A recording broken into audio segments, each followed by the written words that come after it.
जय हिंद। देखिए किस तरह से रूस का इतना बड़ा जंगी जहाज मॉस्कोवा डूब गया, जिसके अंदर परमाणु हथियार भी रखे थे और परमाणु हथियार समुद्र में चला गया। चिंता इस बात की नहीं है क्योंकि ये रूस का डूबा है। मेनली हम लोग का भी जितने हथियार है ना, उसमें 80% रूस के है। हमारे जो तेग तरकस त्रिकन श्रेणी के जितने भी तलवार क्लास के जो पानी वाले जहाज बनाए गए हैं, जो डिस्ट्रॉयर बनाए गए, वो रूस से आए हैं। तो रूस क्यों नहीं बचा पाया इससे, और क्या कारण है कि भारत रूस से 48 MI-17 हेलीकॉप्टर की डील को रद्द कर दिया। देखिए रूस की जो जहाज था मॉस्कोवा, ये काफी पुराना था, लेकिन ये काला सागर का एकदम दबदबा था। लेकिन इसे एक मामूली मिसाइल से मार के गिरा दिया गया क्योंकि इसे सेचुरेट कर दिया गया। इसके ऊपर S-300 मिसाइल डिफेंस सिस्टम लगा हुआ था। अब कोई भी मिसाइल डिफेंस की दो खराबी होती है। पहला कि वो एक लिमिटेड नंबर के मिसाइलों को ही मार सकता है। जैसे S-300 को ऐसा माना जाता है कि एक साथ ये 20 मिसाइलों को टैकल कर सकता है, 20 से 30 मिसाइलों को टैकल कर सकता है। अब इसे सेचुरेट करने का पहला तरीका ये होता है कि इसके ऊपर एक ही बार 50 ठो मार दीजिए, तो 20 ठो को तो ये काउंटर कर देगा, 20 से 30 को, बाकी कोई ना कोई तो जाके इस पे हिट करेगा। तो एक नंबर से इसे सेचुरेट कर देते हैं। नहीं तो एक टाइमिंग भी होता है, कितने टाइम में मार सकता है, एक ही टाइम पे मार दे खूब ज्यादा यहाँ पे। तो मेनली यहाँ पे खेल नंबर्स का होता है।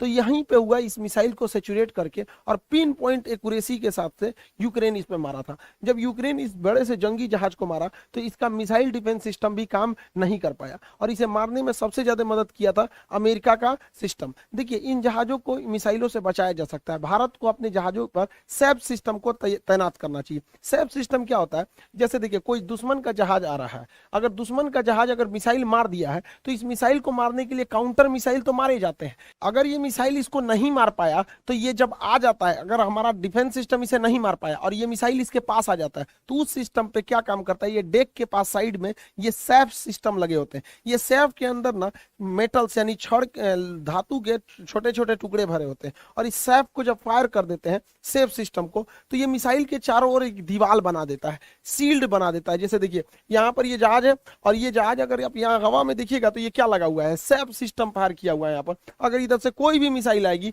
तो इसमें हवा में छोटे छोटे मेटल के टुकड़े तैर रहे हैं, यहीं पे मिसाइल को ब्लास्ट कर देगी और ये जहाज पूरी तरह से सेफ हो जाएगा।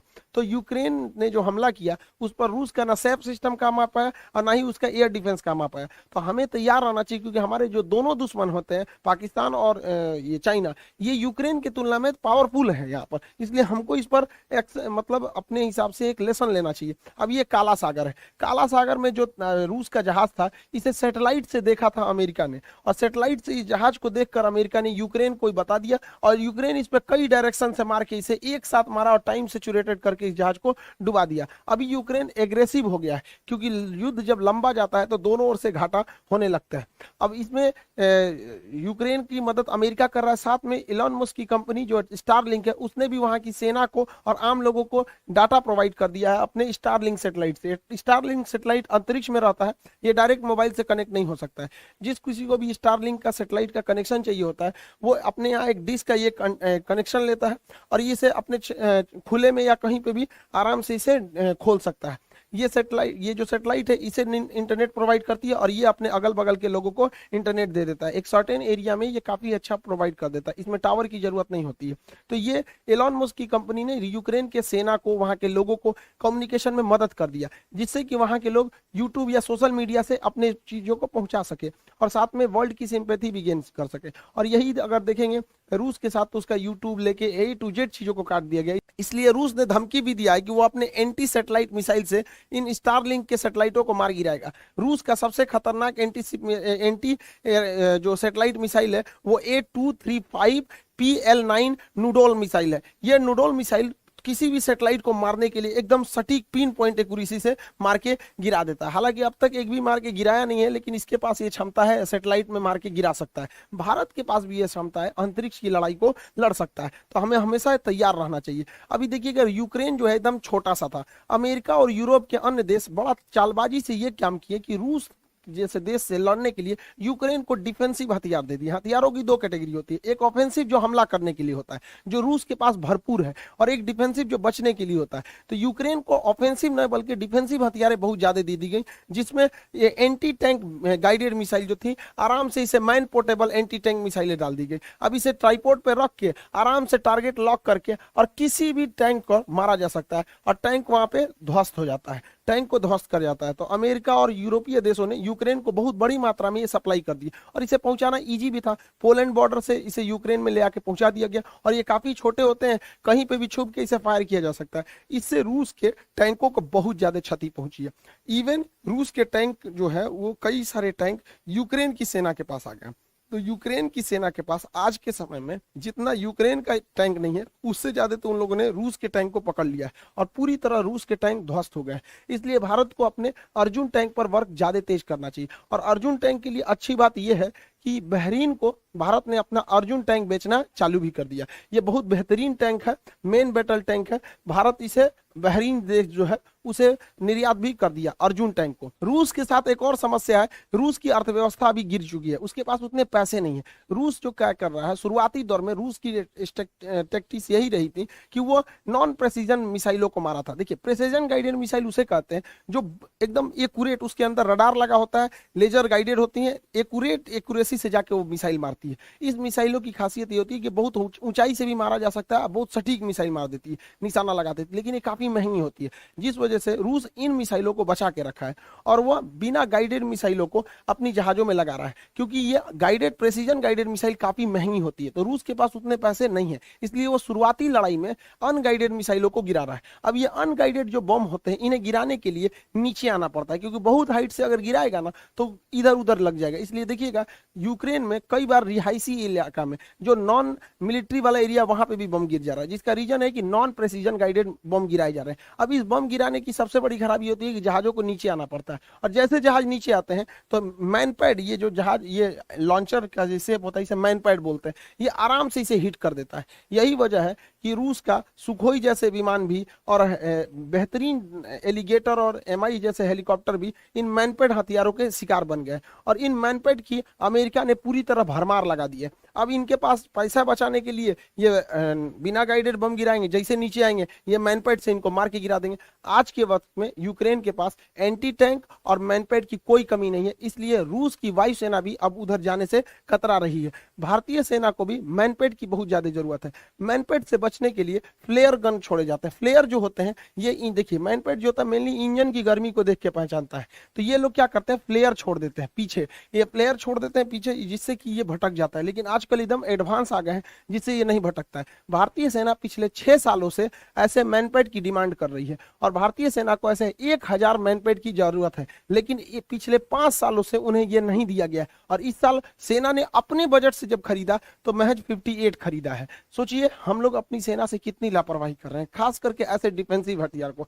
ये तो हर कंपनी के पास एक होना चाहिए यहाँ पर, तो ये काफी ज्यादा जरूरत है, खास करके जब हम 2 ऐसे अपने पड़ोसियों से घिरे हुए हैं यहाँ पर। तो भारत ने इस सब को देखते हुए रूस से जो 48 MI-17 हेलीकॉप्टर खरीदे जा रहे थे उसकी डील को रद्द कर दिया। ये वही हेलीकॉप्टर है जिसमें हमारे सीडीएस बिपिन रावत जी का एक्सीडेंट हो गया था मौसम खराब होने की वजह से।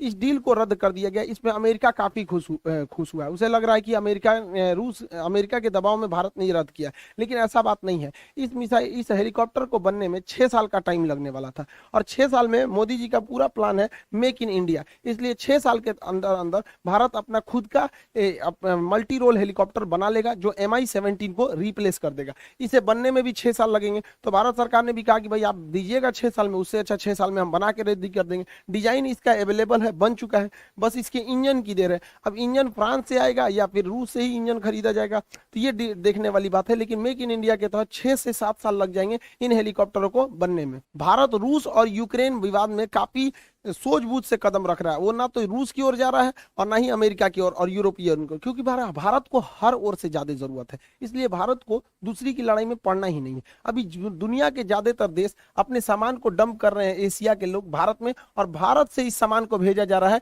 यूक्रेन में। अब इसी दौरान जापान ने अपना एक सैन्य जहाज भेज दिया और इस सैन्य जहाज में मदद राशि दी गई थी, कुछ खाने पीने के सामान थे, दवाइयां थी। अब ये सैन्य जहाज आया दिल्ली और दिल्ली से जाने के लिए रवाना हुआ यूक्रेन के लिए। लिए भारत सरकार ने मना कर दिया कि हम किसी भी सैनिक जहाज को अलाउ नहीं करेंगे। अब इस सैनिक जहाज भले था, लेकिन इसके अंदर मानवीय मदद की चीजें रखी गई थी। अब जापान इस पर गुस्सा हो गया कि भारत ऐसा क्यों कर रहा है। भारत का स्पष्ट कहना था कि बहुत सारे लोग जो आम नागरिक हैं अलग अलग देशों के, वो कहां पहुंच जा रहे हैं, यूक्रेन पहुंच जा रहे हैं। तो क्या पता इसमें कोई जापानी जाके यूक्रेन चला जाए और वो यूक्रेन चला जाए और रूस से हमला कर दे, तो कल को रूस कहेगा कि यूक्रेन में यह आदमी जो आया है वो भारत होके आया, तो हम ऐसे बवाल में नहीं पड़ेंगे। आपको सामान पहुंचाना है नॉर्मल जहाज से पहुंचाइए, मिलिट्री जहाज से नहीं पहुंचा सकते। भारत दोनों ओर बैलेंस करके चल रहा है। अभी भारत में ये जो ब्रिटेन के प्रधानमंत्री ये आए हैं, जॉनसन बेबी, ये खरगोश बोरिस जॉनसन, वही जॉनसन बेबी वही है इसको, ये कुछ ज्यादा ही होशियार बन रहे हैं। ये भारत पर दबाव बना रहे हैं कि भारत यूक्रेन पर क्यों नहीं कुछ बोल रहा है, यूक्रेन को क्यों मरता छोड़ रहा है यहाँ पर। तो इस पर एस जयशंकर ने बहुत बढ़िया भिगा के तमाचा दिया इन लोग को। एस जयशंकर ने कहा है कि यूरोपीय देश तथा अमेरिकी देशों को बहुत अच्छे से चिंता है यूक्रेन की, लेकिन ये लोग कुछ नहीं बोलते हैं जब इन लोगों ने अफगानिस्तान को मरता हुआ छोड़ दिया था। याद कीजिए, अफगानिस्तान से लोग जहाजों से गिर गिर के भाग रहे थे। क्या अफगानिस्तान से भी खराब हालत हो गई है यूक्रेन की? तो एस जयशंकर साहब ने बहुत अच्छा जवाब दिया है। ये लोग अभी मीटिंग में आए हुए हैं। भारत में एक बहुत बड़ी मीटिंग चल रही है राष्ट्रपति भवन में, जिसे कहते हैं रायसीना डायलॉग। उसमें एस जयशंकर साहब ने इस जॉनसन बेबी को अच्छा से समझा दिया है। बहुत सारी मल्टीनेशनल कंपनी थी जो अपना मतलब पूरा सेटअप बंद कर दिए हैं रूस में, जैसे माइक्रोसॉफ्ट ने बहुत पहले बैन कर दिया था। जितनी भी मोबाइल निर्माता कंपनी थी उन लोगों ने बंद कर दिया था। अभी क्या है कि रूस के अंदर जो डेली यूज की चीजें हैं उसकी भी शॉर्टेज देखी जा रही है। जो डेली यूज की मसालों की, खाने पीने की चीजों की, कॉफी की, इन सब चीजों की काफी कमी देखी जा रही है। अब इन कमियों को दूर करने के लिए भारत आगे आ रहा है और भारत के व्यापारियों को भी सोचना चाहिए कि हर काम में सरकार आगे नहीं बढ़ेगी, आप अपना आगे बढ़िए, क्योंकि आजकल वैश्वीकरण का दौर चल रहा है। एक व्यापारी दूसरे जगह आराम से कांटेक्ट कर सकता है। तो उन लोगों को भी जो इंटरनेशनल मार्केट में लगे हैं उन्हें जल्दी से जल्दी मार्केट को वहां शिफ्ट करना चाहिए। ये बहुत बेहतरीन मौका है, इन्हें नहीं गंवाना चाहिए। याद कीजिए, जब चाइना कोरोना फैला था तो चाइना पूरी दुनिया में पीपी किट बांट रहा था। सोच रहा पहले वही फैलाया, उसके बाद खुद भी बांटने लगा। तो ये मौका है भारतीयों के लिए रूस को ये सब चीजें पहुंचाने के लिए, ताकि रूस की अर्थव्यवस्था भी बची जा सके, रूस के लोगों का मनोबल भी बचा जा सके और हमारा व्यापार भी बहुत अच्छे से चल सके। युद्ध काफी लंबा हो जाने से ये यूरोप के लोग जो पहले डर रहे थे रूस से, अब ये रूस से डरना छोड़ दिए हैं। इसमें सबसे तेज आगे कूद रहा है पोलैंड। ये पोलैंड भुला गया है कि द्वितीय विश्व युद्ध में जर्मनी सबसे पहले इन्हीं को थूरा था यहाँ पर। अभी इनको भी थूर देगा रूस तो शांत हो जाएंगे यहाँ पर। देखिए, यूक्रेन को अपने लिए लड़ाई लड़ता तो समझ में आता है, सजुरा अमेरिका के चढ़ाने पे लड़ाई लड़ गया है। अब पूरी देश की अर्थव्यवस्था की ऐसी तैसी करके रख दिया यहाँ पर। तो यहाँ पर पोलैंड कह रहा है, भारत पे दबाव बना रहा है कि G20 में रूस को बाहर कर दो। अब पोलैंड खुद G20 में नहीं आता है और भारत को कह रहा है कि आप G20 में रूस को बाहर कर दो। भारत ने स्पष्ट कर दिया है कि रूस और भारत की जो दोस्ती है ये लिमिटलेस है। आप अभी कुछ दिन पहले देखे होंगे कि चीन के विदेश मंत्री आए थे और हमारे विदेश मंत्री एस जयशंकर साहब से मिले और बोरिया बांध के चल गए। उन्होंने कहा कि मोदी जी से भी मिलना चाहते हैं। मोदी जी ने कहा कि हमारे पास टाइम नहीं है, अभी नहीं मिलेंगे। और उसी के 2 दिन बाद रूस के विदेश मंत्री आए, वो एस जयशंकर साहब से भी मिले और मोदी जी से भी मिले। मोदी जी भी भिगा के मारने में एकदम स्पेशलिस्ट हैं। आई होप आप इस डिस्प्यूट को समझ गए होंगे। और एनडीए का जो अभी एग्जाम हुआ है उसमें एक लड़का था जो एनडीए में एडमिशन लिया था, वो हमसे यही कह रहा था कि सर हमें पता है कि मेरा एनडीए में नहीं होगा, लेकिन आपकी फीस इतनी कम है कि हम एनडीए में एडमिशन ले लिए, क्योंकि आप बाकी जगह पे जाइए देहरादून, दिल्ली वगैरह में तो 40-40 हजार ले रहे हैं लोग। तो उसने कहा कि सर फीस बहुत कम है इसलिए हम एनडीए में एडमिशन लिए, मेरा होगा नहीं। और उस गधा का जब एग्जाम हुआ तो मिला रहा करा कि सर मेरा कंफर्म हो जाएगा, अब हमको एसएसबी की तैयारी करनी है। तो देखिए, जो भी एग्जाम्स होते हैं खास करके एनडीए वगैरह जी एग्जाम, इसमें एक खास स्ट्रेटजी चाहिए। बहुत ज्यादा पढ़ने के लिए नहीं, फौज में जाना है, कुछ स्ट्रेटजी चाहिए यहाँ पर, तो उस स्ट्रेटजी से होता है। तो अभी जितने लड़के एनडीए के लिए सीरियस है, देखिए फीस कम होने की वजह से मजाक वाले लड़के नहीं आएंगे। जो सीरियस है, जिनके एकदम इस बार ले ही लेना है जॉब, वो लोग इसमें आएंगे। इस बार पूरी टीम रेडी है। ये पूरी टीम हम लोग की पूरी तरह से तैयार हो गई है। Prashant sir, Ravi sir, Priyanshu sir, आपकी कल्याणी मैम, सारे लोग एकदम पूरी तरह से इस बार एनडीए 2 को और बेहतर बनाना है यहाँ पे, ताकि बेहतरीन ढंग से रिजल्ट हो सके। प्रशांत सर मैथ के क्लास लेंगे यहाँ पर और प्रियांशु सर इंग्लिश के पूरे क्लास लेंगे। साइंस में रवि सर और हम दोनों क्लास लेंगे यहाँ पर। कल्याणी मैम करंट अफेयर लेंगे यहाँ पर मैथ्स जो है अलग अलग सब्जेक्ट के यहाँ पर पीके सर भी क्लास लेंगे। पूरी टीम है जो एनडीए के लिए इस बार वर्क कर रही है। जो सीरियस लड़के हैं वही लेंगे। बहुत सारे लड़के ऐसे होते हैं जो सीरियस नहीं रहते हैं, उन लोग जो सीरियस नहीं रहते हैं पढ़ाई के लिए कम से कम सीरियस होना जरूरी है। देखिए इस बार एनडीए और एयरफोर्स के जो बैच हैं वो ऑफलाइन भी है, तो जो पटना आ सकते हैं, ऑफिस आ सकते हैं, तो आप लोग यहाँ भी आके इंक्वायरी कर सकते हैं और यहाँ पे भी आके क्लास कर सकते हैं। क्योंकि बाकी अन्य जगहों पे जो लड़के यहाँ से जाते हैं 30,000 40,000 रुपए बाहर लिए जाते हैं। तो ऐसे लड़के जो इतने महंगे फीस को अफोर्ड नहीं कर सकते हैं तो वो भी आके इजीली पढ़ सकते हैं। इस बार आप लोग का एकदम नॉमिनल, एकदम मिनिमम फी में यहाँ पे भी आप लोग को कर सकते हैं। तो जो पास के हैं वो ऑफलाइन आके पढ़ सकते हैं, जो दूर के लड़के हैं, दूर दराज के लड़के, वो ऑनलाइन भी आके, ऑनलाइन ईजी होता है कि ऑनलाइन वो पढ़ सकते हैं वहां पर।